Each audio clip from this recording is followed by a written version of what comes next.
In this tutorial, we discuss premium financing on an agency bill policy. There are two general financing scenarios. The first is where the finance company pays the carrier directly. This is the most common scenario, where the agency collects a down payment from the client, retains their commission, and sends the remainder, the net down payment, to the company or broker. The second is where the finance company pays the agency, where the agency collects both the down payment from the client and the finance funds from the finance company, deposits them both, and pays the entire net payable to the company or broker. Let's get started with the first scenario. Here we are on an agency bill policy. If we were collecting this in full, we would expect payment for the total due, $11.75.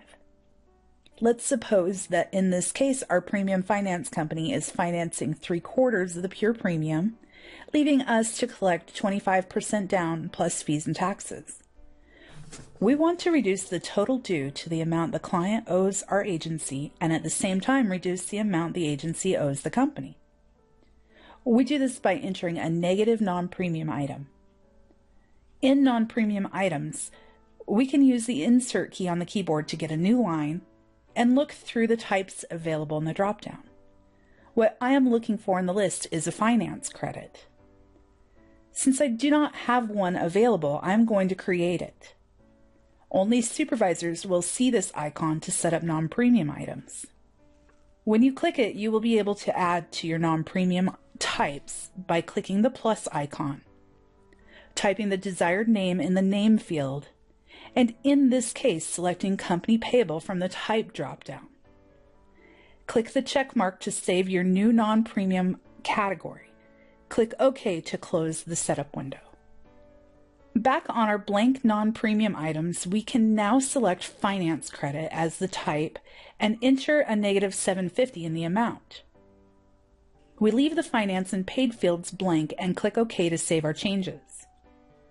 Back at the policy, the total due should now reflect the amount we expect to collect from the client. We click OK and say yes to regenerate so that our changes to this policy post. Now we can go to the client AR to bill the client for the down payment or to receive payment on the policy. Let's discuss the second scenario where the agency collects both the financing and the down payment. The best way to handle this is to not recognize the financing on the policy.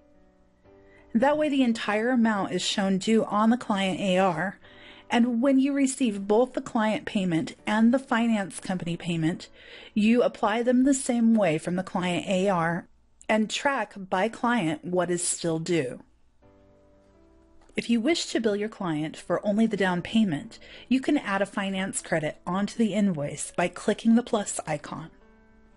Enter an appropriate description and the finance credit in the amount field, making the total the invoice the amount of the down payment due.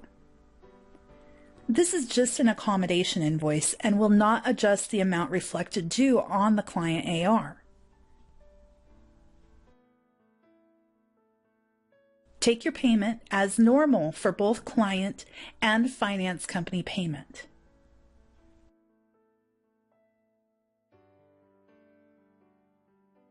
These were the two most common finance scenarios. If you have a different scenario, please contact support and we will guide you to the best method for handling your financing. Continue on to our other tutorials for more information on agency bill workflow, running monthly reports, and transferring commission.